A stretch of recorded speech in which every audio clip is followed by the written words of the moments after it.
Links to previous episodes are given in the video description, so don't forget to like, subscribe and share the video.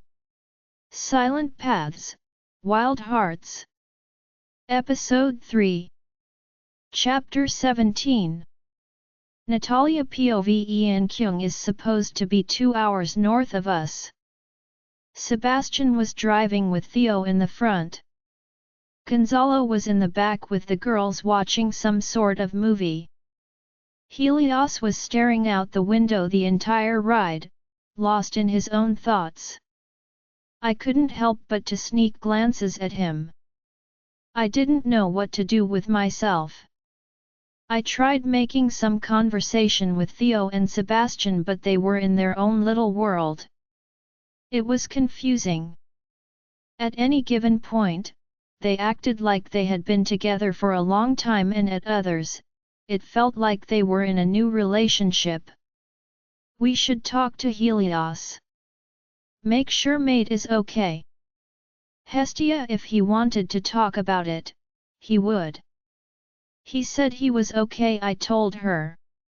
I feel like we have been constantly disagreeing since he came into our life.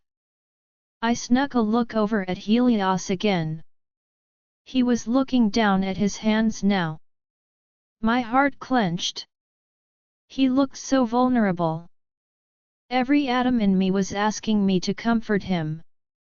Hestia was howling at the sight. We're stopping for gas, so if anyone needs to use the restroom, now's the time. The stupid rental place didn't have a car with a full tank of gas, I guess. Sebastian said. We stopped at a quick gas and I took the girls to the bathroom. Here, I would say grab whatever you want, but no one likes feeling like they are dependent on another, Helios said, handing me a wallet. I took it and opened it to find a stack of bills in it. Thank you, that's really sweet, I managed. He gave me a fake salute and walked towards the drinks section. Something felt off. I didn't know him, but the mate bond was strong enough already to let me know there was something wrong with my mate. Before I could think about it longer, Dan Bai came up to me. Can we have some snacks? She asked. I nodded at them. Grab some for later too, okay? For the time at the hotel. On a quick thought, I checked the wallet to see how much was in there, but I gave up counting after $600. Even if these girls were talented shoppers, there was no way to spend all of this here, so I didn't have to tell them to hold back. The village in South Korea was small, so this was a full culture shock for them. I started looking around and found some spicy chips and bean dip, and then grabbed a strawberry ice cream and waited for the girls to be done. They were chatting animatedly with Helios in Korean as they asked to know what they were holding. Mate is good with kids, Hestia purred, and I resisted the urge to roll my eyes. I pretended like I didn't feel my own ovaries twitch at her words. I saw Sebastian come inside. Gotta pee, then we're ready to go. He told me. So how are we doing this? I asked as we ate dinner later on. We'll go get some pictures and videos of the layout and let you know what we find, Helios said. We looked at the two girls playing on the arcade machine at the little diner. The waitress had been nice enough to get us some change. What do you mean, you'll let me know what you find? There's no way you're leaving me behind while you go off to find my friend, I yelled, and he flinched at my tone. He looked at Gonzalo for a moment and they exchanged a look before he looked down at his hands. Now I felt like crazy, but whatever, there was no way I was staying behind. Someone has to stay behind with the kids. I don't want them near the danger, he said quietly before he lifted his head to look me in the eye. His face was blank right now. I couldn't tell what he was thinking. They trust you, and we don't, he said calmly, as if what he was saying was common knowledge. Beg your pardon. I growled. You're too invested, too volatile. We can't trust you not to dash in there, claws blazing and trying to fight your way out of there. We're doing this our way, he was still speaking calmly, but I could see the vein at his temple bulging. You are, I yelled. Whoa, Sebastian said, trying to hold his coke upright as my legs hit the table on my way up. We've been doing this a lot longer than you have. Just trust us and stay with the girls. He said, his jaw tight. What makes you think we're going to be there when you come back? I looked at the map enough that I could direct a cab to where I needed to go. Guys, Theo tried to interject. Then you are sending the girls to die, along with yourself and along with your friend. You can't do this on your own. He stood and I felt his aura spreading outward, making everyone look our way. Helios, we can just take turns watching the girls and we'll partner up. This way we all get some rest tonight. Gonzalo said, we can't expect her to sit behind. Helios' veins were popping as he sat and looked me in the eye. We do this our way. You won't disobey, you disobey? Where am I, the 1800s, where I have to ask permission to do something? Do you have to counter everything I say? He said, and I saw a strange emotion cross his face for the smallest instant before it went back to blank. Gonzalo sighed. He's using the wrong words, but he's not wrong, Natalia. We need to be able to trust that you won't put any of us or the girl at risk. You have to admit that you've threatened to leave on your own 3 times in the past couple of days. We understand that she's in danger, but this is something we've done before, we know what we're doing. He's got a point. Hestia said. You're supposed to be on my side. I growled back at her. I want Ian Kyung back and we haven't dealt with half of the technology we saw online. We've been out of the modern world too long, she huffed. I could feel my teeth grinding on each other. Fine, I won't go rogue, I said, and then added when I saw Gonzalo let out a breath. As long as Ian Kyung isn't in danger of death. Done. He said and looked at Helios, who was looking at me, zero emotion on his face now. Fine, but if something happens to her, it's on you. He managed to spit out before standing up. I'll go check the equipment. I need some air. We leave at 8, and left the diner. What is his deal? Is he really that chauvinistic? I asked the rest. Anger flashed in their eyes at my words and I realized they were probably very loyal to him. No one said anything for a moment before Theo spoke carefully. We've done this a lot. We've seen a lot of people get hurt. He is just trying to protect everyone. I never asked to be protected. I just want to get my friend and take her home. We've been gone for over 2 months. Her parents are probably going crazy, not to mention theirs. I pointed to the girls who'd gone back to their arcade game.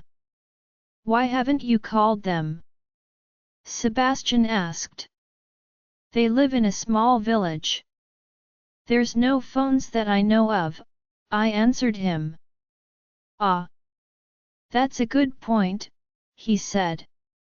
All right, I'll go get us another rental and then we'll set up the shifts for tonight.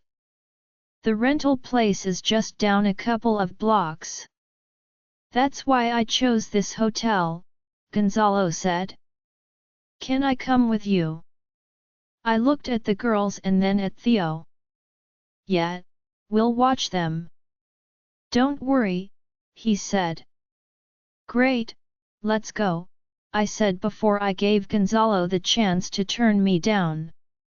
We started walking down the road in silence before I started the conversation. So, what's up with Helios? You should ask him, Natalia, he sighed. I tried. This morning. Then all of the sudden he's pouting, I growled. I can't speak for him. When he wants you to know, he will tell you. He took a deep breath. But I will tell you that Helios' life changed drastically a year ago, and ever since, he's been feeling less and overprotective of the few people he has left in his life, he said. I can't speak for him. When he wants you to know, he will tell you. He took a deep breath. But I will tell you that Helios' life changed drastically a year ago, and ever since, he's been feeling less and overprotective of the few people he has left in his life, he said. I thought about his words as we continued to walk towards the rental place. Feeling less and overprotective of the few people he has left in his life.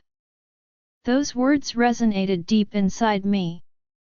That's the reason why I'm here. I hadn't gotten close to anyone for a long time, and then I'd met Ian Kyung's parents and developed a friendship that had led me here. Okay, I get that. Thank you, I said. I know he may be saying the wrong things right now, but he's a good man. Just give him a chance, he said. I will try. My social skills are a bit rust. OMG, is that a Gran Cabrio Maserati? I shrieked as I ran into the parking lot. I put my hands around my face to try to look inside. You like cars? I can hear the amused tinge to his voice. Just because I don't own one right now, doesn't mean I can't appreciate a masterpiece, I say as I caress the shiny black paint on the hood lovingly. Well, I'll give you two a moment and go rent our car. Try not to drool on the paint. If we are charged for damages, I'm leaving you as insurance. I waved him off with my hand as I go look through the windshield and into the interior. I don't know how long I'm there before he comes back. All right, Cinderella, I got us 2 cars for the night. Can you drive the other to the hotel? He asked. I gave the car a final small hug goodbye. Sure, which one am I driving? I asked as I walked away from the Maserati. That small, inconspicuous black car behind you, he smirks while throwing me the car keys. I'd like to say that I caught them in one hand like in the movies, but I was so shocked by what he said that the keys hit my face and scratched my eyeball on the way down. My hands quickly go to my face and I double over as I feel my eyes start stinging. I could feel the warm blood trickling down from where the tip of the key cut my eyelid. I'm sorry. I thought you'd be more coordinated, he said, running to me. You just told me I'd get to drive a Maze Frankenreitei and you expected me to be able to move my hands. I yelled at him. Really? He was blaming me? Let me see, Helios is going to kill me, he says when he sees the blood dripping down my hands. He pulled my hands away from my face and I pushed it forward and yelled, boo, and laughed until I cried, reveling in my revenge. You should have seen your face, I laughed, I'm a wolf. I already heal fast, but I'm also a white wolf. I was healed by the time you got to me. It was just a guzzler. Not funny, but at least now I don't have to feel bad telling you that you'll probably only get to drive it the few blocks down to the hotel. Helios is going to want to drive it. He enjoys a well-made car," he smirks at me. I groan. "That's not fair." I grab the keys to the car and carefully open the door. I heard Gonzalo chuckle, "I'll follow you." And he turned to the other car. I got into the Maserati and stroked the leather like I would a lover. I'm cooing at the car all the way to the entrance of the hotel. I could see Helios standing outside his door. He notices the car and I see him squint, trying to see if it was me. I make a split-second decision as I feel the engine purr under me. I lowered my window and waved my fingers at him. His eyes went wide and I stepped on the accelerator. This baby can go from 0 to 60 miles per hour in less than 5 seconds. I smirked at the surprised face of Gonzalo through the rear-view mirrors. These guys are too easy. Helios POV. I was outside waiting for Gonzalo and Natalia to arrive. We needed to discuss the shifts for surveillance. Gonzalo had the good idea of grabbing 2 cars so we didn't have to waste time driving people back and forth, sharing one. I'm a little embarrassed about what I said at the diner. I could have sounded a little bit less like a caveman when I tried to get her to stay back. I don't even know why I tried. I knew she would flip and insist on going, but everything in my head was just flashing to everything that could go wrong and the ways that she could get hurt. The need to protect her was overwhelming and I was beginning to understand it didn't all have to do with my mission, my redemption. I was beginning to have deeper feelings for Natalia. Scratch that, I was pretty sure I was beginning to fall in love with her, which was confusing to no end. I'd only met her a few days ago. A pretty little car caught my eye at the red light to turn into the hotel. A black Maserati purring at me seductively. I squint my eyes at the driver. That couldn't be her? Could it? The tinted window rolls down and Natalia's beautiful face comes into view. She smiles at me, which surprises me considering our last conversation. She lifts her hand and waves at me. My hand automatically begins moving up to wave back when the light turns green and I hear the beast of an engine roar and she takes off. I leaned off the door of the hotel, dumbstruck. Did she just leave? I saw Gonzalo turn into the hotel in a black Audi. He begins to park it and I start yelling, "What are you doing?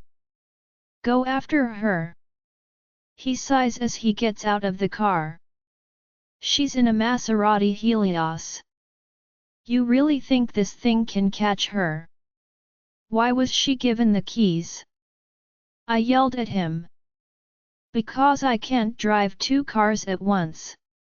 I didn't think she'd run, he said, rubbing the back of his head and looking back at the hotel entrance as if waiting for her to come back in. She's been wanting to leave since we met her and you didn't think she would leave. My chest hurts as I say the words. I'm beyond annoyed. She has to come back, she left me. I yelled at him. His eyes widen and then soften, reading more into my words than I want him to. I turned on my heel and into the room, slamming the door behind me. I grabbed the coffee table and threw it against the wall. I feel myself hyperventilating and I struggle to release the ache in my chest and I'm wondering once again if a god is able to have a heart attack. After a few minutes, I managed to get my raw emotions under control enough to realize my predicament. I failed them. I failed my sister. I failed Celeste. I failed their unrelenting faith in me. I sat on the side of the bed for a while just wondering what I was supposed to do now. My head snaps up as I hear a familiar purr of an engine. I get up and crack the window curtain a smidge and my being is flooded with relief to see Natalia getting out of the car. She throws the keys to Gonzalo, who is already walking towards her with a scowl on his face. "What was that? Where did you go?" he demands. "I just wanted to take a spin on the car. You said I wouldn't get to drive it again. Could you not have told me? We thought you left." "Well, it's not like I have a phone to call you." "I wasn't going to be screaming like a banshee out the car window," she countered. I close my eyes and recenter myself. It wasn't all lost and she was back. I'm not sure which of those two thoughts brought me more relief. I quickly leave my room without sparing them a look. I walk to the end of the parking lot that faces a wooded hill, needing to clear my head. I leap to the top of the hill once I'm out of sight. How does someone have so much effect on my emotions? I sat at the top of the small hill just wondering what was happening to me. My reactions were not normal. For the first time in my 1728 years, I was scared of my feelings. Worse still, a she-wolf. When she inevitably finds out everything I've done to her kind, she will rightfully hate me. I looked up at the sky. This is my punishment? You're making me fall in love for the first time so that you can watch as one of your children rips my heart out for you? You should have just done it yourself. I leap off the hill and stop at a convenience store before heading back to the hotel. I take out my phone and notice several missed calls from Gonzalo and Theo. I walk into my room to find an angry-looking she-wolf sitting on my bed. I feel my heart beat faster at seeing her there, but I'm much too tired of trying to figure out my feelings for her to actually deal with her. I walk past her and towards the bathroom before I turned back to her. She's looking at me curiously, likely having expected me to fight with her again. "You should go get ready," I say before I reach into my pocket and throw her the phone I just bought her. I've already programmed our numbers in there and even Celeste's, just in case. I walk into the bathroom and shut the door. When I come out of the hot shower, I notice my phone is blinking as I wrap a towel around my waist. I grab it and head out into the room. It's now empty. I checked my phone and there were 3 text messages from an unknown number. Unknown, it was a prank. I can see how it wasn't very funny now. Sorry. Unknown, I trust your judgment on this. I know I can't do this on my own without risking her safety. Unknown, I wish you would trust me a little bit more, but I guess I have to earn it. Well, now I feel bad that she feels bad emotions. I want to go back to not caring. How did I become this lovesick puppy in just a matter of days? I set and save her number as I think about a response for minutes without knowing how to answer. I don't want things to get awkward or more confusing than they already are. "Me, I will try harder," was all I could think of replying. I got an almost instant reply. "Natalia, does this mean you might let me drive the Maserati again?" "Me? No," I typed right away. "Natalia," white frowning face, I chuckled. "Me, if you earn enough brownie points, maybe I will let you drive my Lambo," I typed back. "Natalia, you have a Lambo?" I look through my pictures until I find a picture and send it to her. "Natalia, I will behave." My heart dropped to my stomach at her response. I don't want her to behave, I just want her not to think me a monster. I typed back.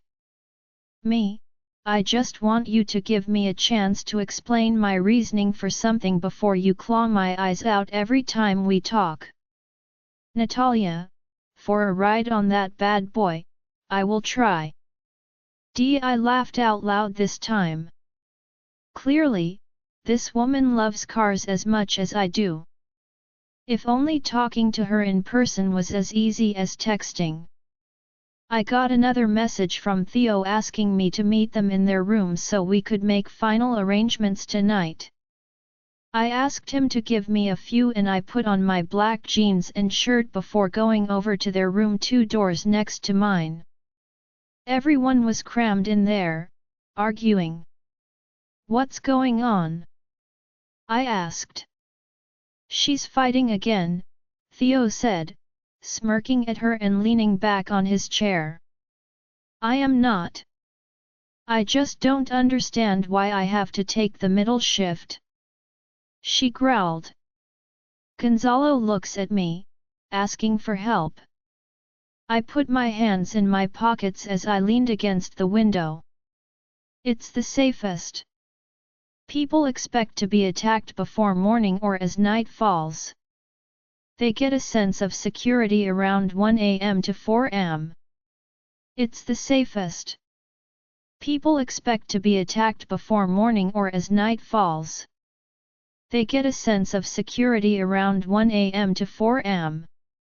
I don't need safest, she ground out. I'm perfectly able to take care of myself. 'Cause you did such a good job not getting caught, Sebastian mocked. I told you. I got caught on purpose. I needed them to take me to Ian, her irritated look was adorable. Look, against another beast, I'm sure you can take care of yourself. Even better than we can probably. But these are gun-wielding humans, it's a different type of fight. I saw that made her pause for a moment, so I took a chance, it might also be the best time to grab her if we get the chance. I told her. She narrowed her eyes at me and I could tell she was about to bite my head off again, so I just looked at the wall behind her, voiding my face from emotion as I waited for her to take it wrong again. I was surprised when I heard her sigh and say fine. Great. Theo and I will go first, Sebastian started, Helios and Natalia can take the middle shift and Gonzalo and I can take the last one. I can take the last one for Gonzalo as well. I said. Are you sure? He asked. Yeah, you'll be driving back tomorrow and I can catch a nap before 1 am. Okay then. Anything else? Theo asked. I'll go put the girls to bed, Natalia said, getting up and heading out of the door. I turned to the guys. The equipment is in the trunk of the SUV, I told them. Helios. Theo stopped me from leaving. What's up? Are you okay? We're all a little worried here. You are not one to lose control like you did earlier. I'm fine, there's just a lot on my mind. Let's get this mission done so we can all go back to normal, I said. The boys shared a look that I didn't want to know what it was about. I left and laid on my bed hoping to sleep for the next 7 hours. As is the norm, the only time I fell asleep, I was plagued by the usual nightmares. I turned on the hotel TV at around 10 p.m. and resigned myself to a night of no sleep when I heard my phone beep. I smiled when I saw it was Natalia. Natalia, can't sleep. Can you? Me, no. I stashed a 6-pack of energy drinks in the Maserati. Her response was immediate. Natalia, what are you doing for the next 4 hours? Me, flipping channels until I find something that doesn't make me want to gouge my eyes out. You. Natalia, I bought, well technically you bought, an on-demand movie I've never heard of. Want to come watch? The girls are asleep, so you'll have to be quiet. I felt butterflies in my stomach, and I was going to say no, but before I could stop myself, I answered back. Me, I'll be over in a few. I went over to the vending machine and grabbed some chocolates and Twizzlers and went over to her door. Before I could knock, she opened the door. They are sleeping, she said as an explanation, and I looked past her to the girls that were sharing one of the king-sized beds. I raised a finger, asking her to wait, and grabbed the stack of paper cups. I opened the chocolate and dumped it all out into the cups before coming inside. That's genius, she said, and jumped into the spare bed with a cup of chocolate. I started heading to the chair when she surprised me again. Get on the bed, I won't bite.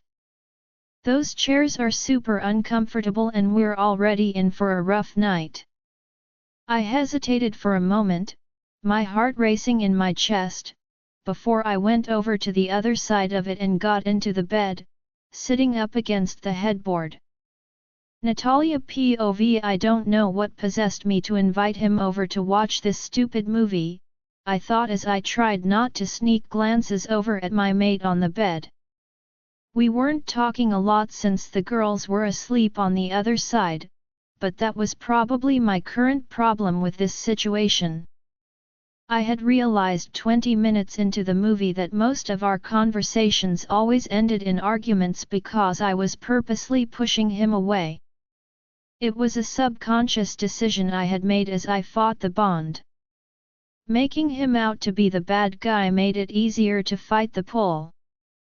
I had noticed how tired and sad he actually looked when I turned his words against him, so I apologized over text after he walked away from me in his hotel room.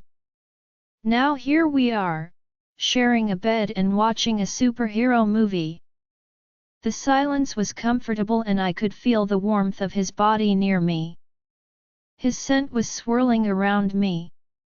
Intoxicating and wonderful. Hestia wasn't pushing me to do anything for once. She was content to sit next to her mate. It gave her hope.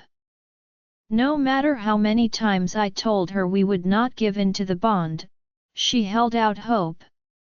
I hated being the one that told her she couldn't have her mate, but I couldn't deal with the heartbreak again. I was deep in my own thoughts when I felt the sparks explode down my side as I felt Helios' head hit my shoulder. So much for not being able to sleep. I was going to shake him awake when I remembered his tired eyes. I sighed and cursed the mate bond before I moved my arm and let his body slide onto my lap as I continued to eat my chocolate and watch the movie.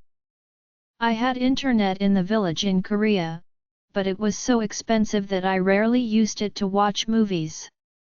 The guide said this movie was released in 2012, but I hadn't even heard of it. I was enjoying it, but his smell of plumerias and the sea calmed my soul and I didn't notice when I drifted off to sleep. Hey Natalia, Helios isn't in his dot. I woke up slowly as I heard a light knock and someone talking. The TV is showing some other show now and the hotel door is open. I opened my eyes and Gonzalo was smirking over at me and I am not sure why. What? I started asking before I felt something soft shift under my hand. I looked down and Helios was still fast asleep on my lap and my hand was in his hair. His one arm is wrapped around my leg. It's a good thing I'm dark-skinned in a dark room, because I can feel my face heat up and my heart begins pounding in my chest. What time is it? I asked, hoping the embarrassment can't be heard in my voice. It's 20 to 2. I went to wake Helios up but didn't see him in his room. Glad to see he's not off moping somewhere for a change, he smirks at me again. I rolled my eyes before I slowly shake his shoulder. Helios mumbled something and his arm wrapped around my leg tighter. I bang my head lightly against the headboard in frustration and to ignore the fluttering in my stomach at his adorableness and the feeling of the sparks intensifying on my leg. I ignore Gonzalo's eating grin. I shake his shoulder a little firmer and I finally feel him waking. Good morning, sunshine, it's time to go, Gonzalo says as he makes eye contact with Helios. I can't see his face from up here, but he takes his arm from my leg and slowly sits up.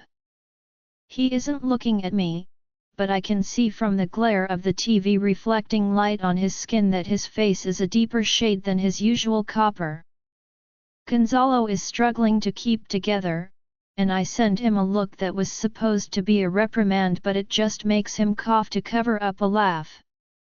Right, well. Theo and Sebastian are ready for you when you get there. I'm going to grab my book. Remember your phone, Helios. They couldn't get a hold of you. Okay, Helios responds while clearing his throat. He turns to look at me and his face is schooled to blank again. I'm going to use the restroom and then I'm ready to go. Meet you outside? He asked, getting off the bed. I nod and I'm left with Gonzalo still at the door. You okay staying in here with the girls? I asked him. Of course. We'll keep them safe until you're back. Thanks, I said, getting up and heading to the bathroom myself. I changed into a pair of leggings and a black tank top. Helios drove us to the site with the top down, violating about 10 speeding laws. I was in heaven and it reminded me that I should let Hestia run soon. We were only a few minutes away when he finally slowed down, pulled the top up and turned off the headlights. I wondered how he was able to see, considering he was no wolf, but I quickly forgot about it as we saw the fenced compound come into view in the distance. We pulled in behind a bush where Theo and Sebastian had hidden their car and texted them that we were here. We waited for a few minutes before there was a rapping on my window, making me jump. You couldn't have made a little noise so I knew you were close, I said, as I held a hand to my chest. We wouldn't be very good at our job if we made noise, Sebastian chuckled. Anything of note? Helios asked as we got out of the car.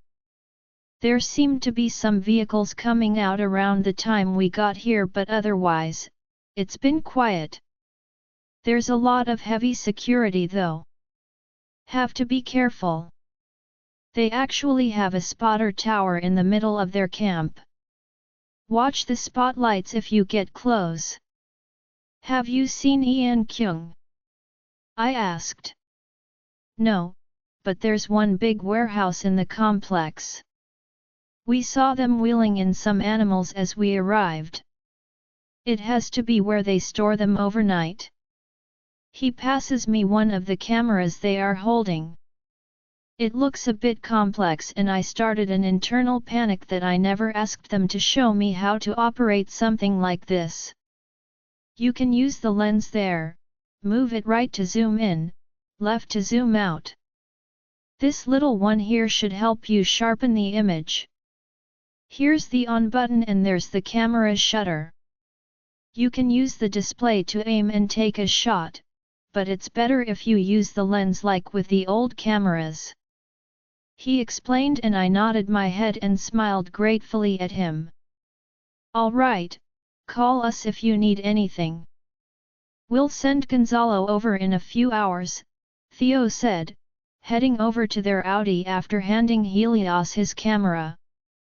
We're going to try to catch some Zs, he finished with a yawn. Drive safe, I tell them, noticing how exhausted they look. After they were gone, I turned to look at Helios. Now what? Let's go around the perimeter to get to know the area. If you spot anywhere we can use as hiding spots, point them out, he said. We circled the compound a few times. It was huge and lit up. It took a long time to do it safely.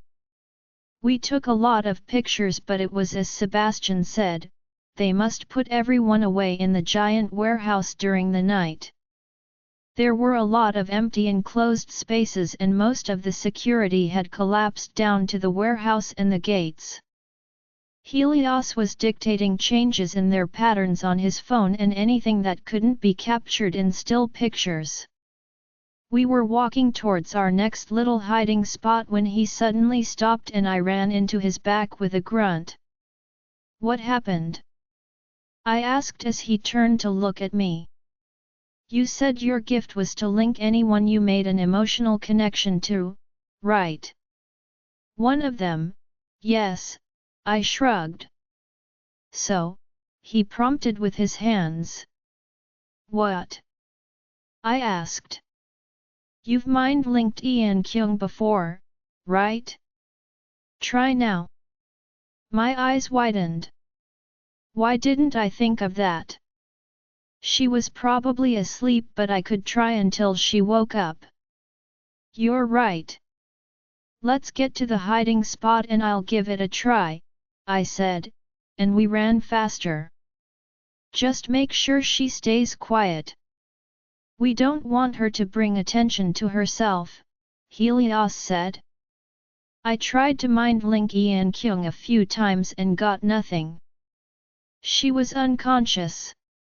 I kept nudging her with my mind and was about to give up when Hestia encouraged me to try a couple more times, reminding me that her mom always complained of how deep a sleeper she was.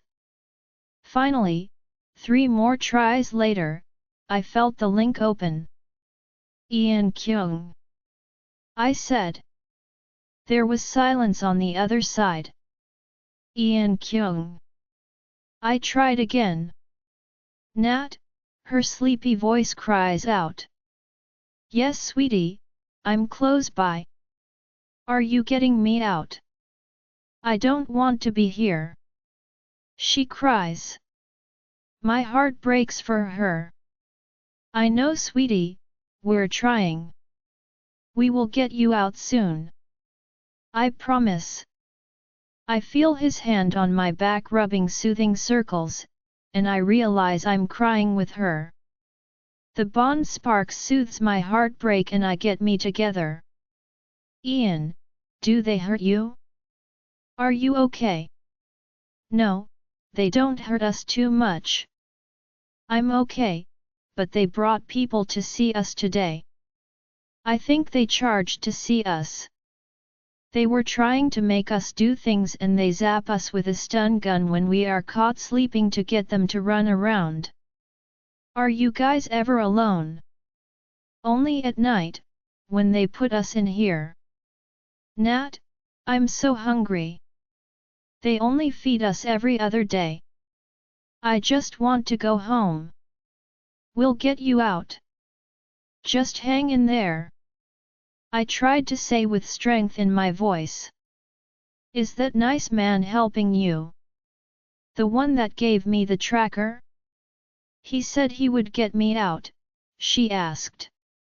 Yes, his name is Helios.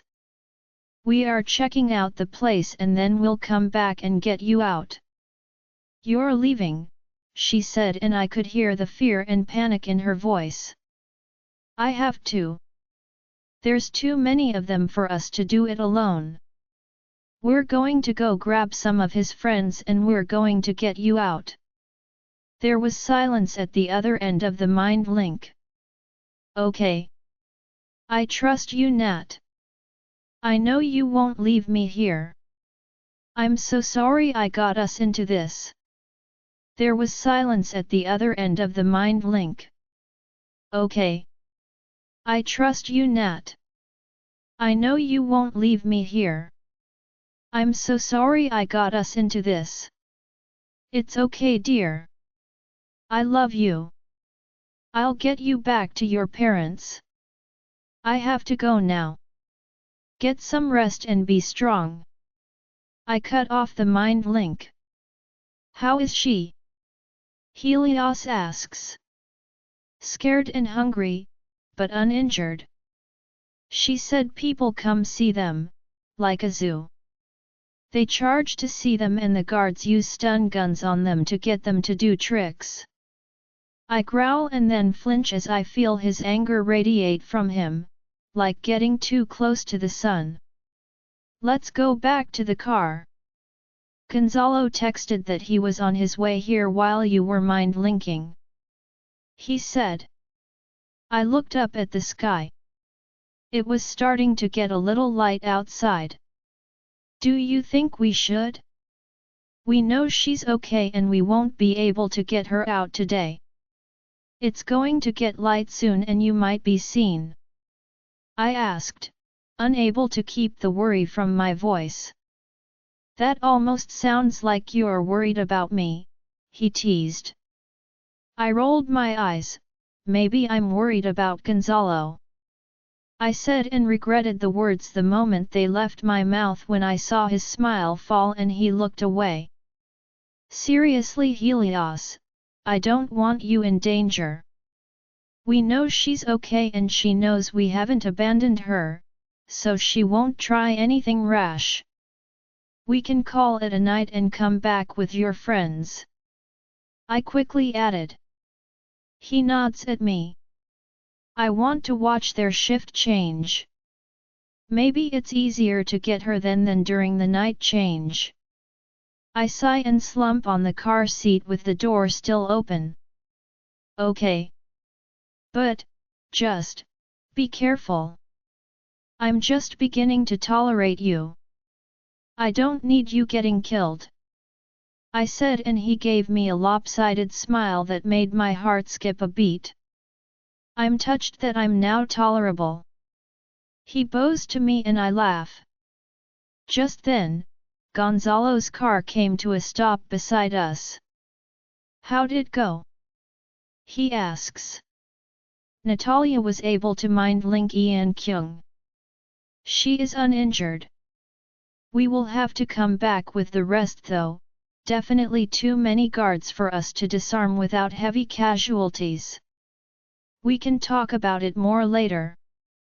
Why don't you and Natalia go back to the hotel? I just want to grab a few shots of the shift change before calling it a night. I'll call you when you can pick me up. We don't want the cars to be seen on their drive to work. You sure? I can stay, I've gotten a lot of sleep. Yeah. I'll be fine. You guys go. I don't think we should be leaving you with no way home. What if you get caught or have to run? I said, my stomach was churning with worry. Gonzalo shoots Helios a smirk.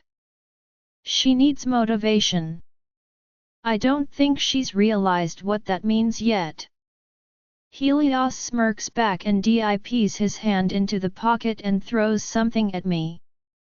Me, being confused and tired, didn't react in time and the Maserati keys hit me right in the face.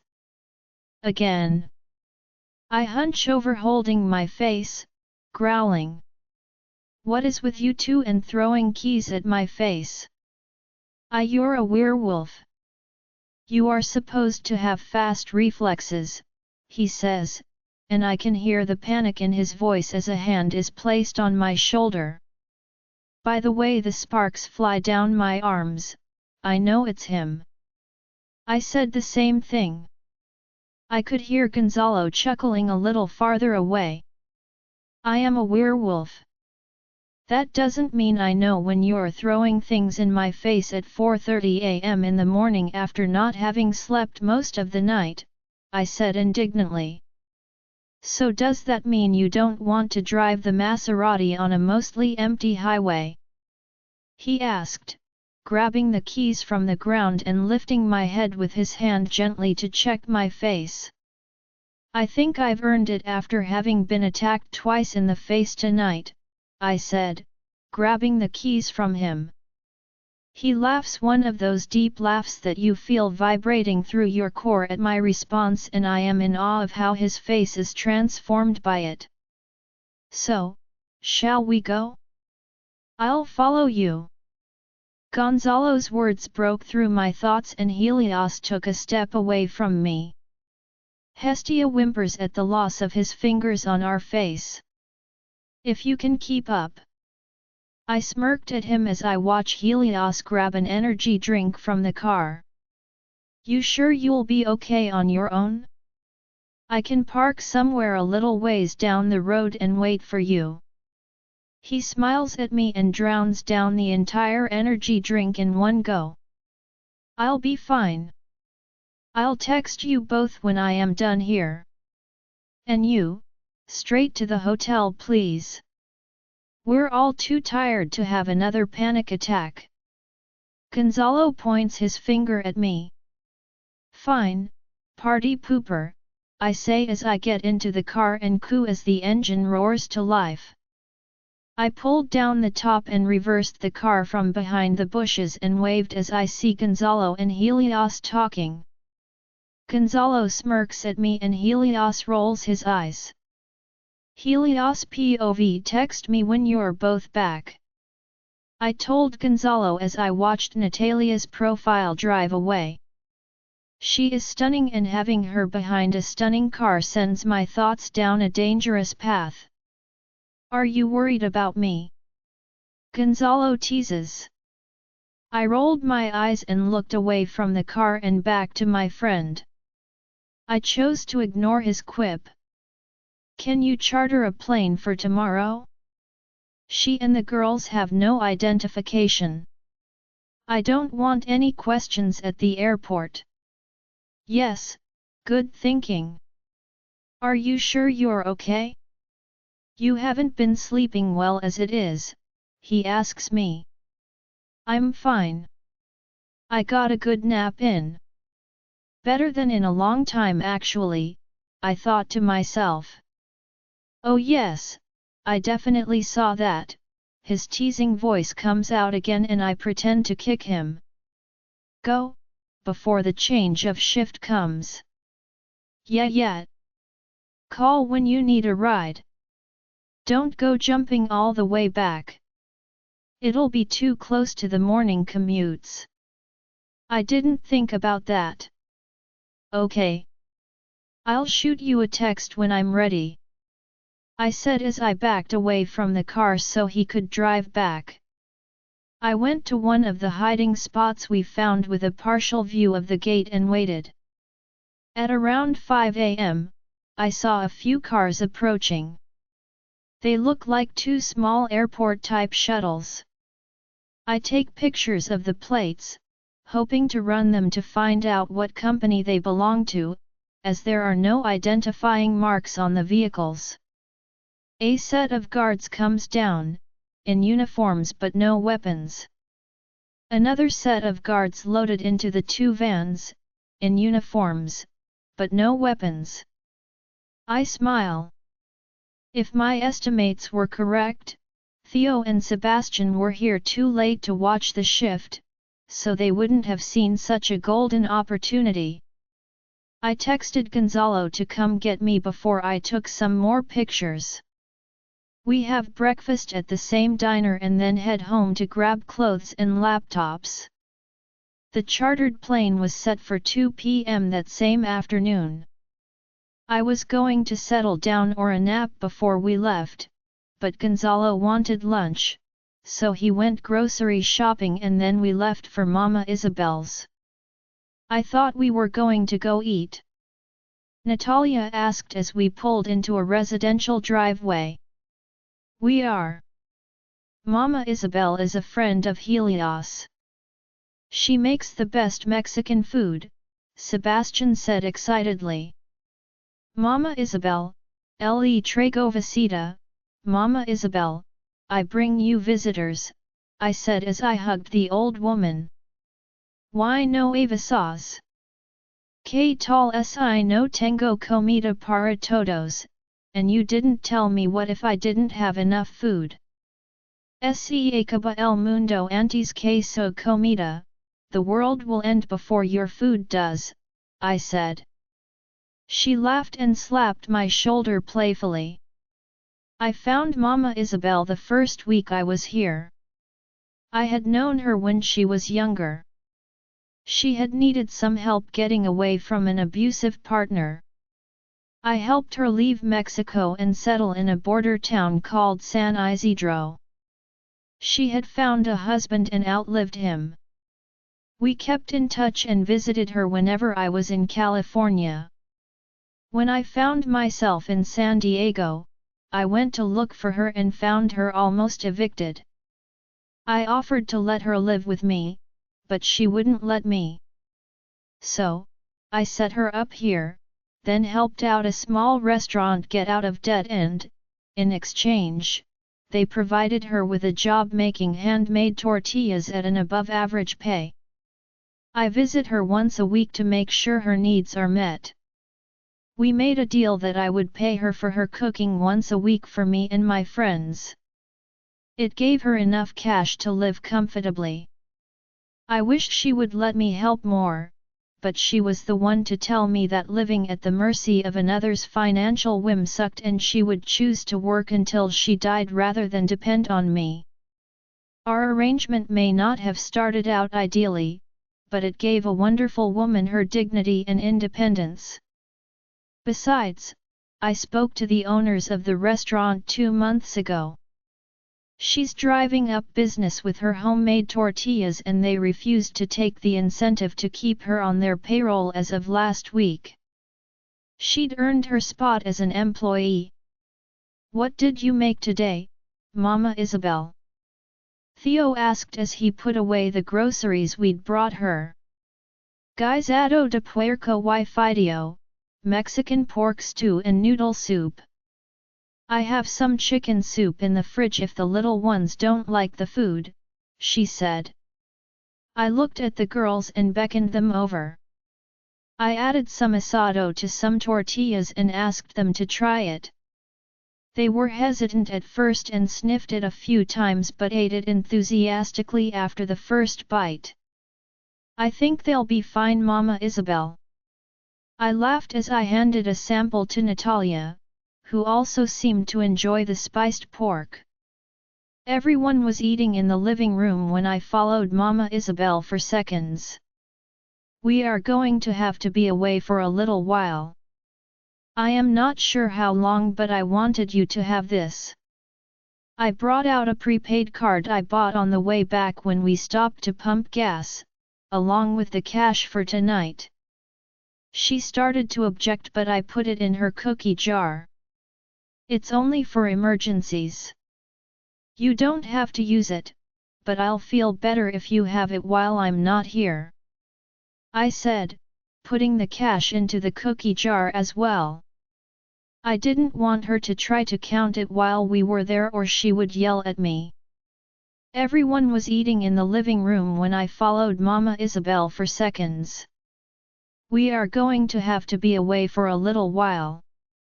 I am not sure how long, but I wanted you to have this. I brought out a prepaid card I bought on the way back when we stopped to pump gas, along with the cash for tonight. She started to object but I put it in her cookie jar. It's only for emergencies.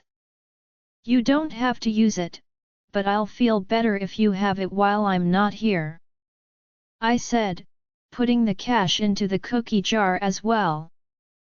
I didn't want her to try to count it while we were there or she would yell at me. Her face softened a little and she gave me a hug. You are such a good man. Thank you for taking care of this old woman for so long. I hugged her back, relishing the warmth of her motherly hug. I hope you're right, I said quietly, and I felt her hug get tighter. Oh, sorry. I can come back, Natalia's voice came from behind. Nonsense, Helios is just humoring an old woman. What can I get you, beautiful? She said, and I saw Natalia's flustered look at the compliment. Stunning, would have been a better description. I was hoping for seconds actually, she said shyly. Of course. Helios was just getting some too. Hand me your plate. We all ate until we burst and then sat in the living room watching TV in a food coma. We left only when we realized the flight was in 45 minutes and we sped to get to the airport. We drove in silence for a bit when Gonzalo said, I hid some money in the bathroom for Mama Isabelle. I don't like all of us leaving at the same time. Theo laughed from the driver's seat. Sebastian and I hid some money in her TV guide. They all turned to look at me and I started fidgeting. I put $1,000 in her cookie jar and the prepaid had another $5,000. I could feel expectant eyes still on me, so I finally added, I may have also asked her employer to send someone to check in on her days off. Everyone started laughing and then Natalia said, I would ask what makes her so important, but after eating her food, I also wanted to wrap her in bubble wrap before we left. Natalia POV. I caught the end of the conversation between Mama Isabelle and Helios. The emotion and vulnerability in his words made my heart break for him. I hated that I had interrupted their moment, but it wasn't like I could just back up into the living room without being noticed. We were on the plane now. Helios was helping Danby put her backpack up in the overhead compartment. Hestia was purring as she watched him through my eyes. He was wearing jeans and a fitted shirt that was tucked in and I couldn't help but admire the nice tight butt. I caught Theo's eye. He was smirking at me, and I knew I'd been caught. I grabbed a book I'd found in Helios' house from my backpack and buckled in for the flight. We arrived in Phoenix without much incident. We deboarded the plane and I saw 2 SUVs parked nearby. There were 2 men and a really pretty woman standing outside them, holding a container of sorts. I followed behind Helios and Gonzalo, while Theo and Sebastian hurried ahead of them. The pretty woman hugged them both before she gave Sebastian the container in her hands. I saw him as he opened it and took out some brownies to share with Theo. How much do these guys eat? They're not even werewolves. The woman, who I'm assuming now is Celeste, ran up a little and gave Gonzalo a quick hug before she embraced Helios. I could see her whispering something in his ear and he nodded. Hestia was bristling possessively over the hug.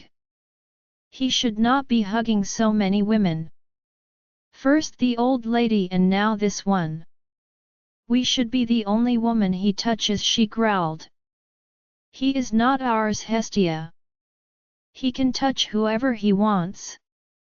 I said stubbornly, trying to hide my own jealousy. You are Natalia. I am very happy to meet you. I'm Celeste, she said as she came up and held out her hand. I looked quickly at Helios and then shook her hand. There was a warmth and power to her that was catching me off guard. She turned and led me to the 2 men, who were chatting lightly with Gonzalo and Helios. This is Marcus, my mate, and this is Jillian, his beta. She turned to the girls. Do they speak English? She asked me.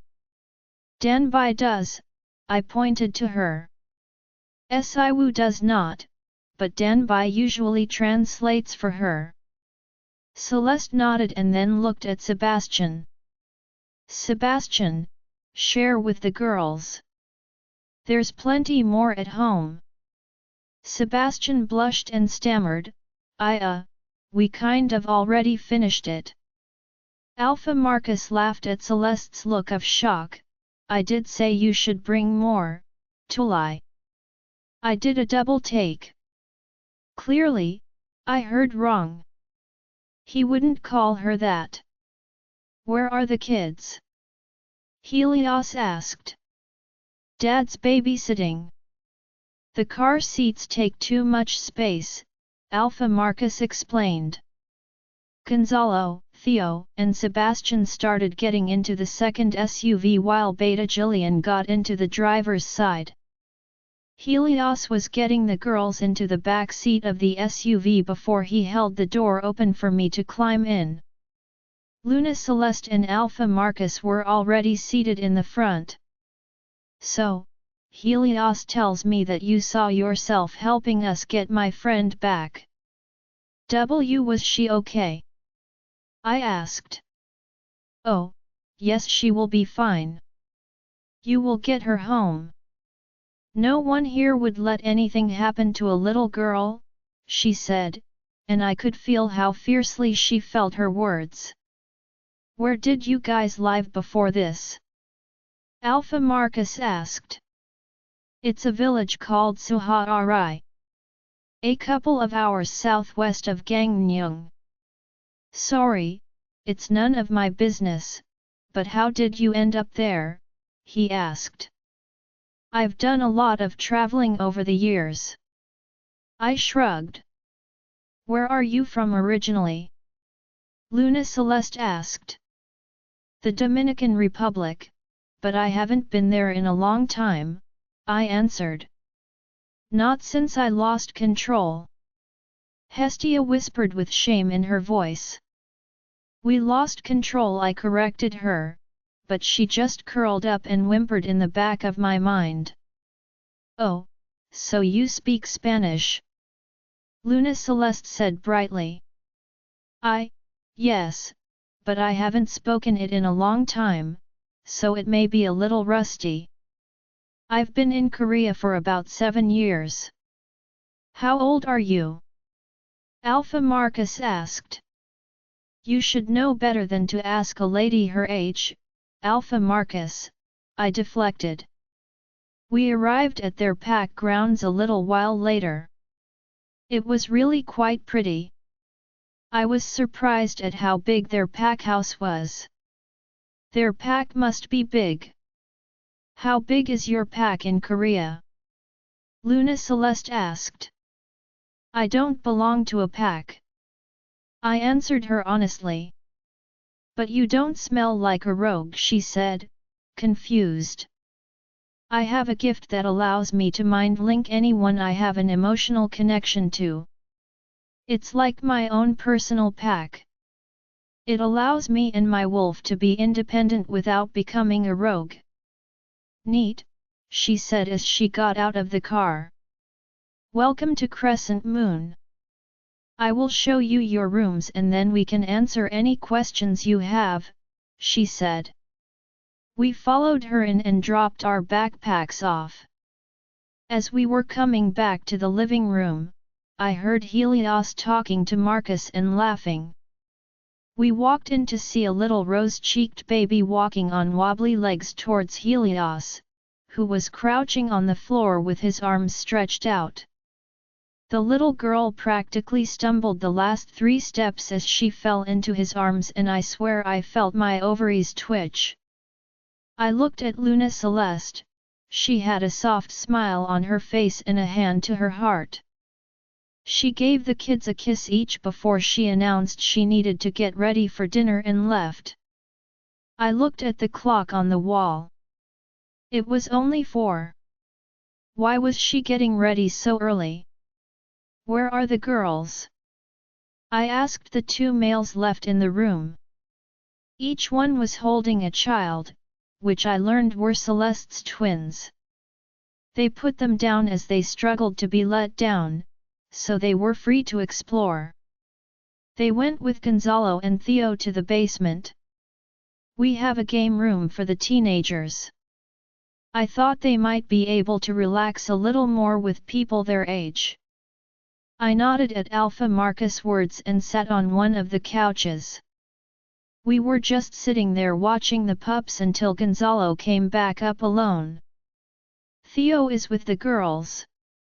They are playing on the Xbox. He just wants to make sure the girls are comfortable with the other kids before he comes back upstairs. I saw Sebastian raiding Celeste's baking stash. Can we talk about the plan? I asked. Let's just wait until after dinner. Evergreen has a lot of information for us. Alpha Marcus said. I huffed, not actually meaning to be rude, but frustrated at not knowing how we would get Ian Kyung back. I understand your frustration, but we need all the help we can get to do this safely, Alpha Marcus said. I knew he was trying to be kind, but I was just more annoyed. How? How could you possibly understand how I feel? I said angrily. Marcus picked up his pup as it reached him and put him on his lap. Celeste has been kidnapped twice. Once for 2 weeks while she was pregnant with the pups. Trust me, when I say, I know what you're feeling. My anger deflated quite quickly. Oh, sorry. Don't be. I think everyone can attest how my temper was until I found her again. He chuckled. I noticed that Helios was looking at the little baby crawling on the floor while Alpha Marcus spoke, not meeting anyone's eyes. Mate looks like he's sad. Go touch him, Hestia suggested. That's not appropriate without him knowing we're his mate, I reminded her softly. Even that was hurting me to say now.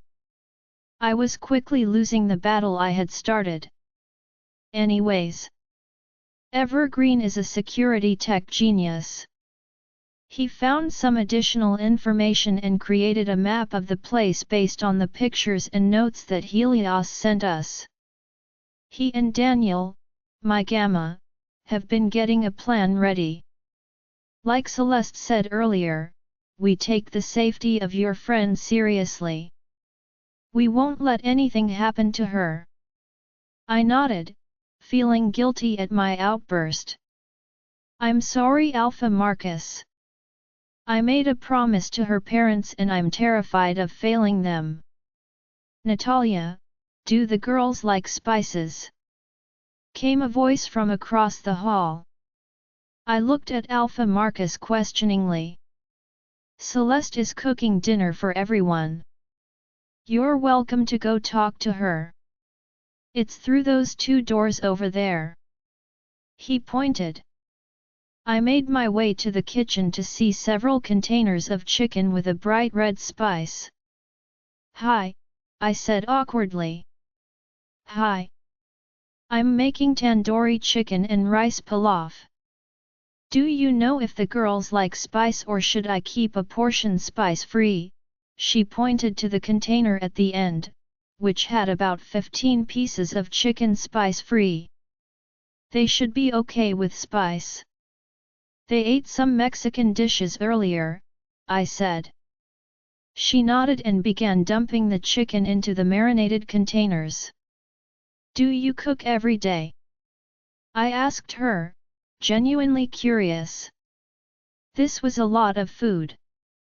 No, Marcus and I had to compromise. I only get to cook twice a week, she said as she began washing the rice. I tried to get him to remove the agreement once the whole deal with my old Alpha finished, but he says it's eventually going to overwhelm me. So, if I know we're having company, I try to keep my cooking nights available for those, but it usually draws a crowd, so I try to make lots. What happened with the old Alpha? I asked. What happened with the old Alpha? I asked. Her eyes darkened as she answered, he was a bad man. He killed my parents and took all of us little ones from our pack as slaves. Marcus found me and helped me save my friends. They are part of the pack now. You'll meet some of them later. That's rough. She said as she continued to work making dinner. She looked relaxed and in her element. How did you meet Helios? I asked her. She stopped for a moment and looked at me. That's a complicated story for another time. He's my friend and deserves to be happy is the short version. She said before she continued cooking dinner. Why won't anyone talk about him? I asked Hestia. I don't know. Maybe we should ask him ourselves. She said. She had a point. We had dinner and then went into a conference room on the first floor. Evergreen showed us the map of the compound. It was actually really impressive the way he managed to make a 3D map from pictures. The best way to do this is to be in the middle of a shift change. They happen at 7 p.m. and 5 a.m. We think if we go to the 5 a.m. change, we'll have a better shot. People are sleepy from waking up or from being awake all night. Helios took a number of pictures. This is when the least number of guards are armed. We want to hit the locker rooms in the main office first and then the warehouse. Gamma Daniel explained.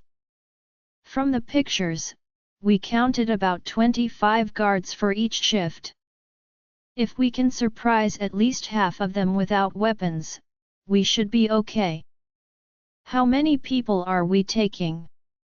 Helios asked. The more the merrier, honestly. The more numbers we have, the safer the humans will be.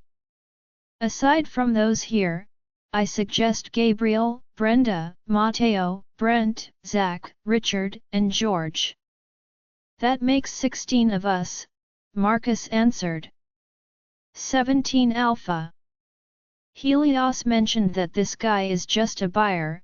I have some malware I want to install in their computers and will need to delete their camera feeds to make sure we're not followed back home. Evergreen added.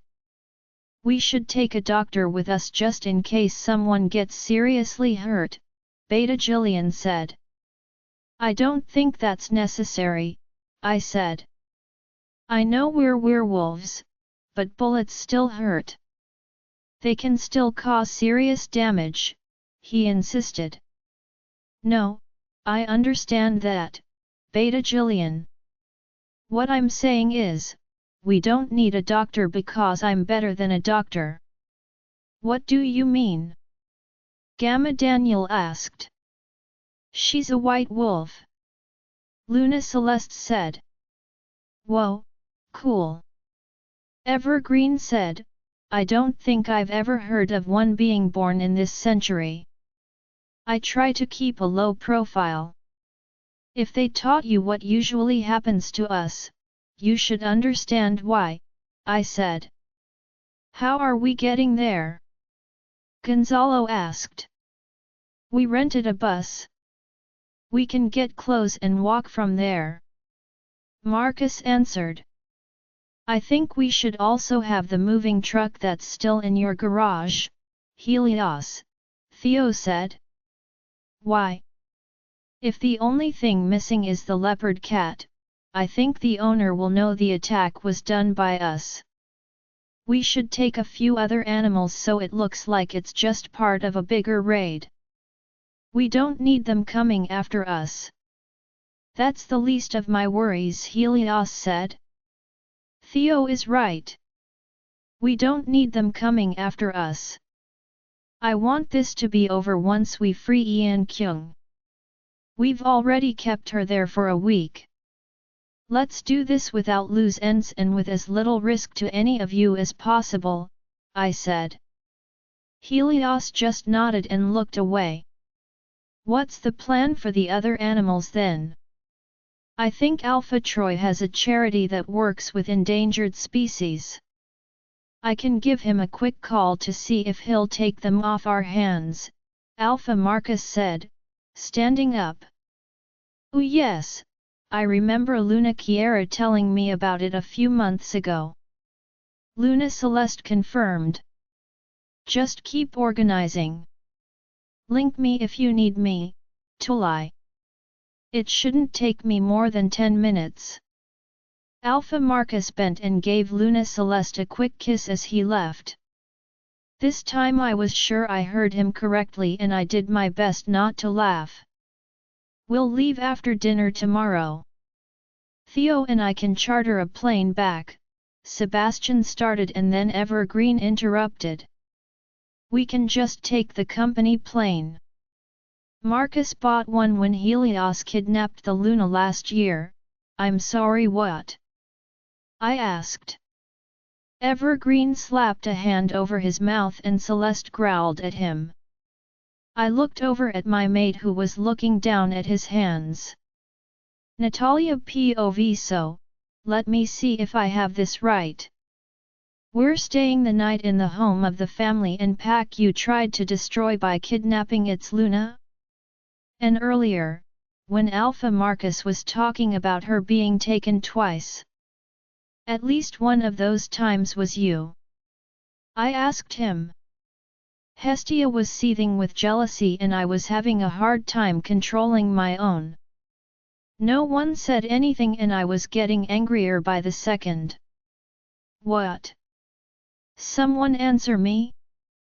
Did he really kidnap Luna Celeste? Yes, I did, he said. And you just forgot to mention this minor detail when you volunteered to help me? What? Did you think I wouldn't have anything against being under the same roof with two underage girls under my care with a woman kidnapper? Were you obsessed with her and couldn't bear to see her happy and pregnant with her mate? I was practically screaming at the end. My eyes were black as Hestia pushed forward. She was crushed and angry that our mate had wanted another person as a mate. He was supposed to love us. It wasn't like that. I turned to Luna Celeste who was talking, but she was looking at Helios, not me. There was sadness in her eyes. Helios wasn't even bothering to respond. He just looked at the floor. Why are you protecting him? How can you even stand being under the same roof? I said. Alpha Marcus walked back and stopped at the door as he read the tension in the room. What's going on? How can you allow the man that kidnapped your mate under your roof? I demanded. Was everyone here crazy? Alpha Marcus looked at me, then at Celeste and finally at Helios. What surprised me was the look of sympathy that crossed his face as he saw Helios looking at the ground.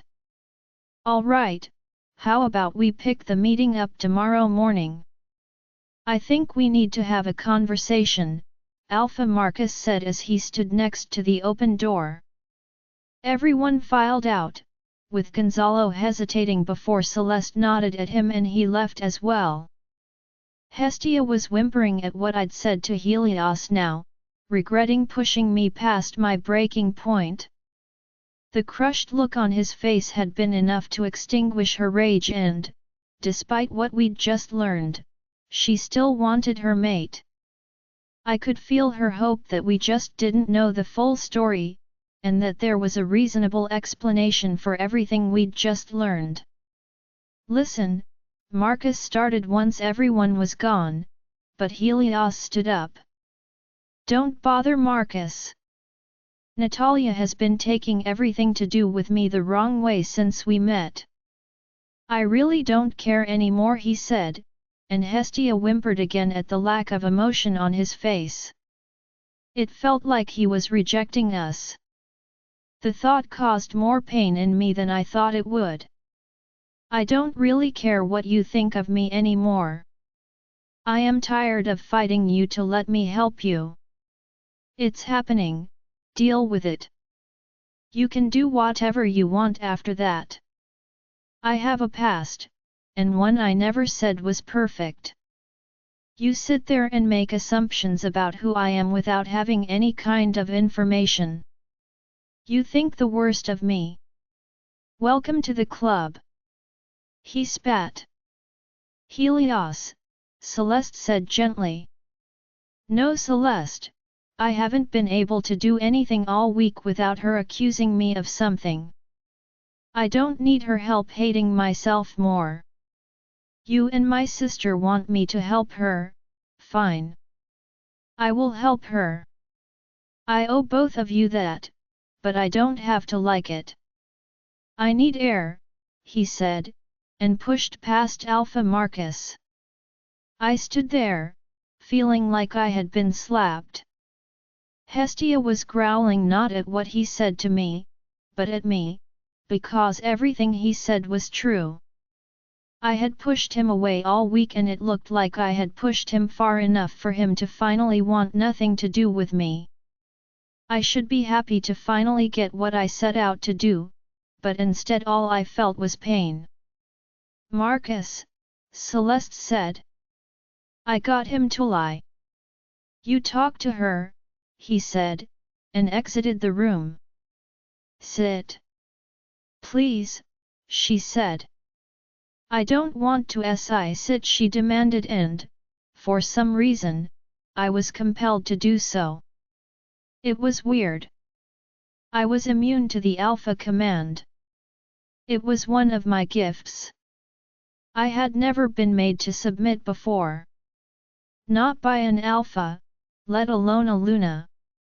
I looked up at her as she paced the front of the room. I felt like a child about to be scolded. She paused twice, trying to think of what to say, before she would start pacing again. I saw through the window of the conference room as Helios was walking towards the forest. Marcus stopped him and they talked for a bit before I saw Marcus jump away and Helios looked back at the packhouse before he followed. I was surprised to see both of them jump over the forests. What were they? You hurt my friend, Celeste said, and I flipped my attention back to her and I almost pushed out of my chair in alarm. Her eyes were on fire. She closed her eyes and took a deep breath. When she opened her eyes, they were back to their normal blue. Imagine you have 5 siblings. You're the youngest of the bunch. You love your mother more than anything in the world, she said. Listen please. Now imagine you walk into the room and your siblings are trying and succeed in killing your mother. What would you do? Kill my siblings, I said without hesitation. She nods. Helios was born in the middle of a war. His siblings were fighting with his mother and they eventually killed her. He vowed to kill them and hunted down his siblings for most of his life. What he didn't know was that his mother had been corrupted and possessed by a demon and his siblings were just trying to end her torment and protect him. My heart was breaking for Helios as I listened and Hestia was howling in my mind. But, what does that have to do with him kidnapping you? I asked. The story didn't add up. I am related to one of those people, his siblings. He kidnapped me not because he was obsessed with me, but because he was on a path to avenge his mother. The gift I have, my sight? I was able to take him back to that time so he could see what actually happened. When he understood, he stopped. No one is harder on Helios than Helios. He feels every life he took in his quest for revenge. He's been trying to make it right ever since, but he doesn't see all the good he did even before that. My friends that were saved from the bad Alpha? When they turned 19 and got their wolf, the Alphas sold some of them on the black market before we could save them. Helios, without hesitating and without knowing them, bought them, brought them back to health and then erased the nightmare they had lived through and helped them start a new life. Even when he was hunting me, he helped people. I was kidnapped, yes, but you should have seen him. He was waiting hand and foot on a 4-month pregnant she-wolf he supposedly planned to kill on the next full moon. She seemed to chuckle at the memory. I was with him for 2 weeks and I saw the type of man he was. I even tested him. I sent him in the middle of the night for mint chocolate ice cream in the middle of Mexico City. He was gone for 3 hours and I was asleep by the time he got back. She sobered up. I know it may seem like a vague story and it is. It's not my place to tell you who he is or who his siblings are, so I won't. But the story I told you is no less true. It happened. The reason why Marcus doesn't blame him or hold it against him, is because he shares my gift. He saw what happened to Helios. He was there when Helios found out the truth. How hard he is on himself, and Helios has done nothing but help us since. She took a deep breath. Everyone has skeletons in their closets. Everyone has that thing they wish they would have known sooner, or done differently. He's a good man. I see the way you sneaked glances at him when you didn't think anyone was looking at dinner, she said, and I blushed. I'm not saying it to tease you or call you out. I'm telling you because I saw Helios sneak those same glances at you. He likes you, Natalia, but because of what happened, he thinks himself a monster. Your words just further cemented that ridiculous self-assessment. White wolves are said to be the wolves with the purest hearts. So pure that no color can penetrate their fur. That is the myth we're taught growing up. Helios is a man on a personal journey of redemption. He will never make the first move. He doesn't believe he is worthy of having someone love him, let alone someone with your wolf's legendary reputation. She looked at me and then got up. I know I shouldn't meddle, but I care about him.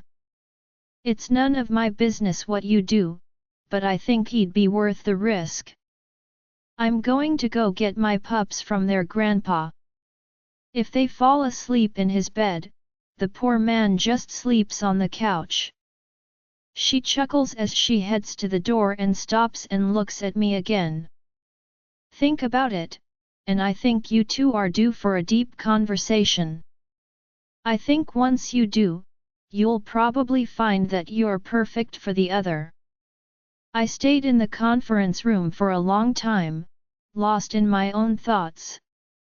Hestia left me alone to think, but I could feel her sorrow at what we had just heard. I saw Marcus and Helios walk out of the forest and back into the pack house. Celeste walked out with the stroller and I saw her talking to him and hug him. Marcus patted him on the shoulder and all three walked in. I thought about everything Celeste had told me and, if I were to be honest, there was a lot she was right about. I wouldn't have to fight the bond so hard if I didn't think he was a good man. From how he treats his friends and the girls to the company he keeps. What he did for Mama Isabelle. My mate was a good person, and I felt like crazy. I needed to talk to him. I needed to explain and come clean. I stayed in the conference room for a long time, lost in my own thoughts. Hestia left me alone to think, but I could feel her sorrow at what we had just heard. I saw Marcus and Helios walk out of the forest and back into the pack house. Celeste walked out with the stroller and I saw her talking to him and hug him. Marcus patted him on the shoulder and all three walked in. I thought about everything Celeste had told me and, if I were to be honest, there was a lot she was right about.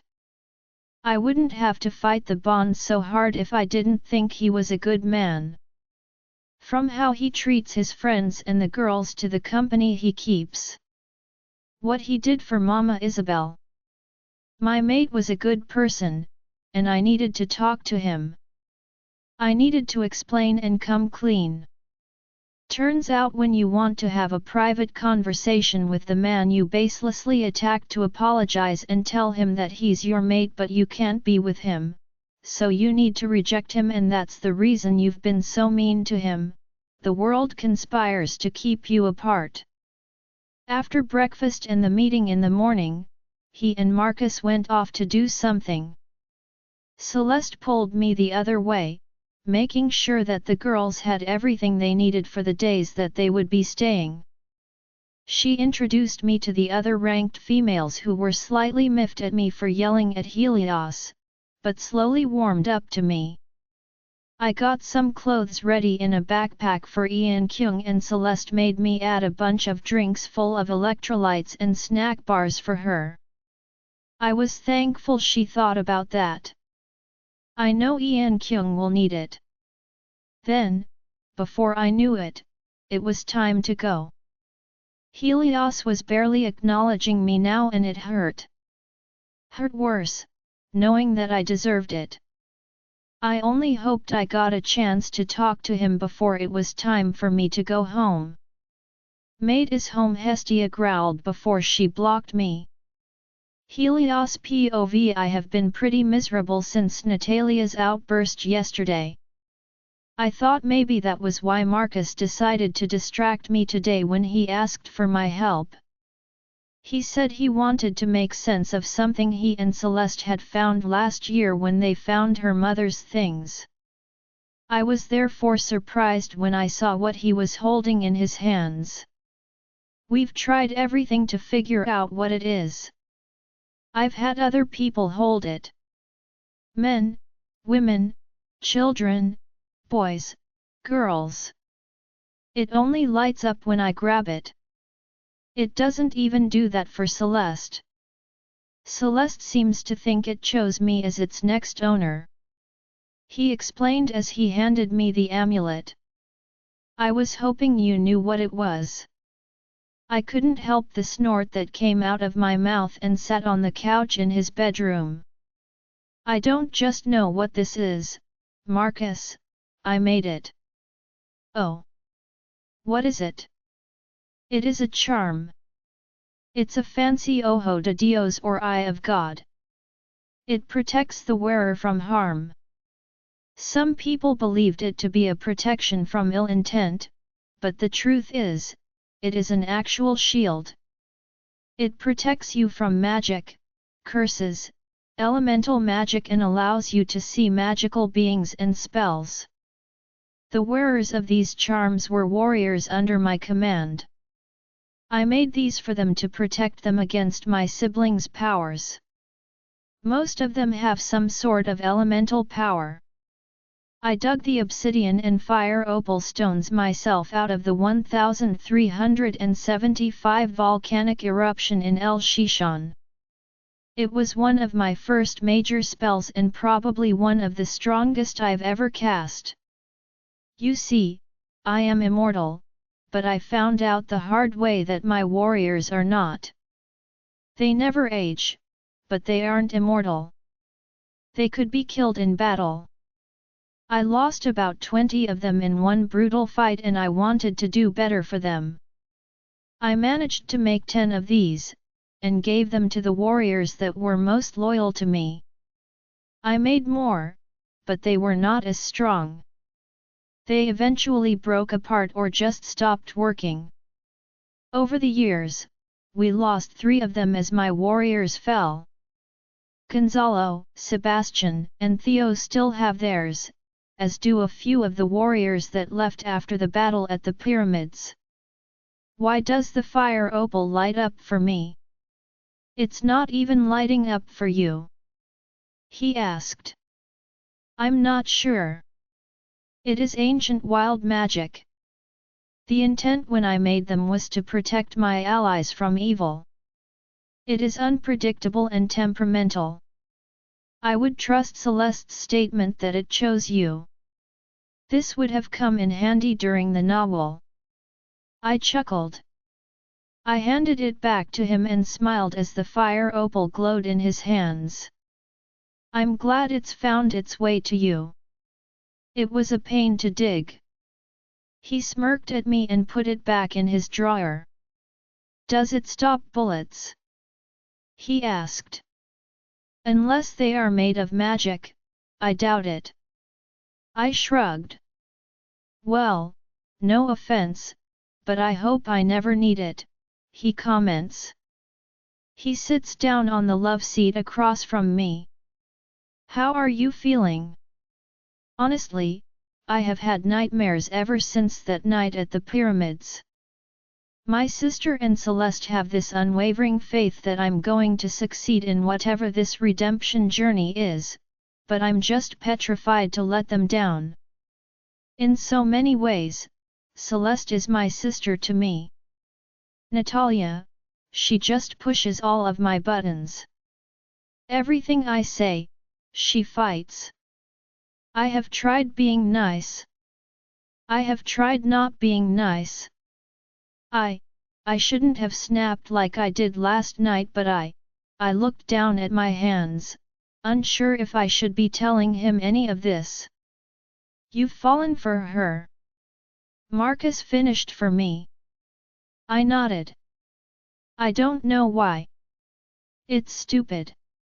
I know she will just leave once we get the girl free.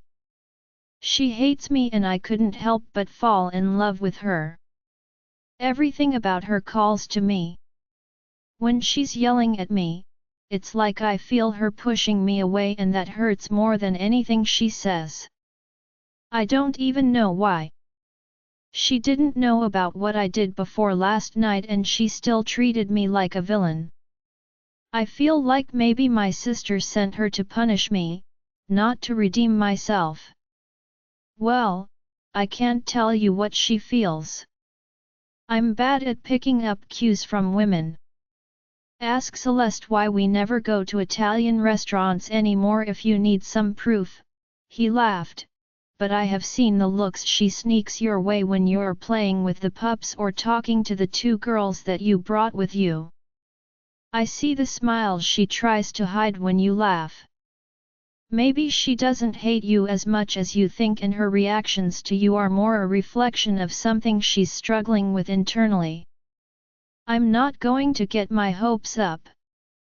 I learned long ago that love isn't something in the cards for me. I envy a werewolf's connection to its mate. That guarantee that there's someone that will love you until your dying breath.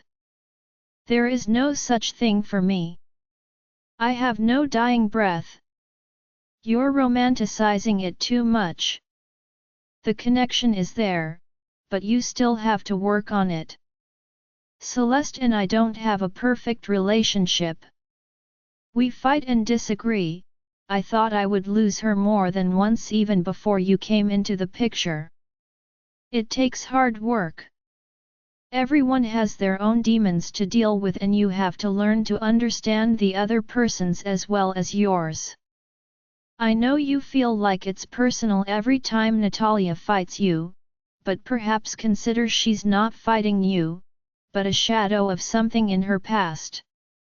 There's no point, Marcus. She is out of my life in a few days. Let's just stay on task. I could tell Marcus wanted to keep talking, but decided against it. Well, I hope you like assembling, because I recruited the guys to help me build a treehouse bedroom, and, since we have nothing to do until dinner, I printed out some schematics to get started. I laughed. Why not? I found out why not. 5 different people trying to work in one room was a recipe for trouble.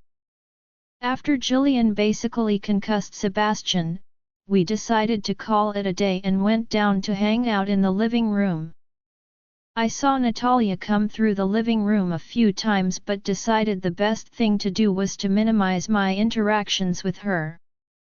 She clearly didn't trust me, and it hurt too much to see it over and over. I just needed to get through this, and I could deal with the unresolved feelings after she left. It was almost 5 a.m. We were all in the bush about 400 yards away from the compound. Everyone was twitchy. The adrenaline was high. We left Evergreen with the moving truck so that he could work his magic while we loaded the animals. "It's coming," Sebastian said as he looked away from the binoculars. "The moment it leaves the compound, we run in," Marcus said. I looked over at Natalia. She looked so nervous. I couldn't help myself. "Have you tried to mind link her?" "It's too far. I don't connect." She shook her head. "When we reach the fence, hang back for a second. Let her know to be ready," I said. We really should have warned her ahead of time. Natalia and I could have gone up to one of our hiding spots for her to reach out. For once, though, she didn't argue. She nodded at me and went back to look at the gates. I couldn't see much, but werewolf eyesight was better than mine. "It's time," Marcus and Sebastian both said at once. We ran towards the gate, keeping to the fading shadows for as long as we could. Marcus and I jumped over the locked fence and knocked the two men before they could alert anyone. We flipped the switch and our friends ran in behind us. I jumped up into the tower. The guard jumped back before it got to the automatic weapon installed on a swivel on the guardrail of the tower. I knocked him out and let him fall to the ground. It was only about 2 floors. I was confident he would survive. Marcus, Celeste, Danny, Theo, Gonzalo, and some warriors ran into the security building while Natalia, Sebastian and Jillian and the remaining warriors ran into the warehouse. I ran into the security building just in time to hear some shots go off and Marcus roaring. I ran around the corner where everyone was fighting with everyone. Celeste was against the wall, holding her shoulder. Her side was also bleeding while Marcus was fighting against 3 guards. I ran over and took 2 of the guards from him. He knocked out the one he had and went to Celeste. "I'm fine, Marcus. I don't think it got any organs. I just need some time. Let's get you to Natalia. She can help speed it up," he said, pulling her close. "Let's get you to Natalia. She can help speed it up," he said, pulling her close. "What happened?" I asked after I knocked my other guard out and clipped their hands together with the nylon lock strips we'd brought with us. I grabbed his guy and did the same. I heard an automatic weapon going off from a set of double doors. We found most of the guards still in the locker rooms. Celeste melted the locks but they started shooting through the door and clipped her. "I'm fine," she huffed. We got the remaining guards knocked unconscious and into one of the rooms. Celeste melted the locks off that room but I noticed that the blood stain on her side got larger when she did. "Don't use your powers, Celeste. Not until Natalia heals you." "You're bleeding more," I said as we exited. Evergreen was backing up the moving truck. He hopped out and headed towards the main security rooms. We walked into the building and saw a few guards on the side of the warehouse. They were knocked out and tied up. I saw Natalia trying to get the lock open to Ian Kyung's cage. I summoned my staff. "Stand back from the bars, sweetie," I told the little cat gently. I zapped the electronic lock and opened the door. Natalia rushed in and hugged the little cat and surrounded her with a towel. The cat shifted into a girl who looked underweight and dehydrated. She slipped a dress over her and gave her some drinks. Who are we taking with us? Sebastian asked. Just grab whoever you can. We just need to make it look like we grabbed them at random. Hey guys! I heard Theo from the other side. I think you want to take this one, he said, and we walked over to his side. He was standing next to a bear. Black and big. I squinted my eyes at him as he remained at the end of the cage, growling lowly. I think it's a werbear. I've never seen an animal this big before. Are you a shifter? I asked it. It looked at me and stopped growling. I think that's our answer, I mumbled. You can shift. We won't hurt you. We can set you free. I told him. He just stood there. Are we sure he's a shifter? Sebastian asked, as I noticed Natalia walking out of the cage from the corner of my eye with Ian Kyung. Maybe it just doesn't understand English. Celeste asked, still holding her side and shoulder. Shift, Marcus commanded in his alpha voice. The bear started growling and whimpering. We began hearing his bones snap and crack back into a man. I don't think he knew how to change back. I wonder how long he's been here? Can you talk? He asked the man. He was light-skinned with brown eyes and light brown hair. Maybe he doesn't remember how to either. Celeste said. She started looking around. Maybe we should start looking around to see they are the only ones. I looked behind me. There were about 60-70 cages in total. Let's split up. 2 to a row? Celeste, you should go see Natalia. She can heal you, I said. I have a better idea. Till I go get healed. I've got this, he said. Celeste walked out the doors as Marcus walked to the middle of the warehouse. Every shifter, shift to human form now, he said loudly, releasing his alpha aura and command. I heard a few whimpers and that unmistakable cracking of bones. I looked around us. There were 9 other shifters in here. That's more than I expected, he whispered uncomfortably. Yeah, me too. I don't like this. I looked at Marcus, whose eyes were glazed over. The bus turned around. Where are the girls? He said with panic in his voice. We ran towards the doors as I heard men yelling. I heard an automatic weapon started going off. Marcus jumped in front of Celeste and I jumped in front of Natalia, who was shielding Ian Kyung, a couple of red spots already appearing on her back.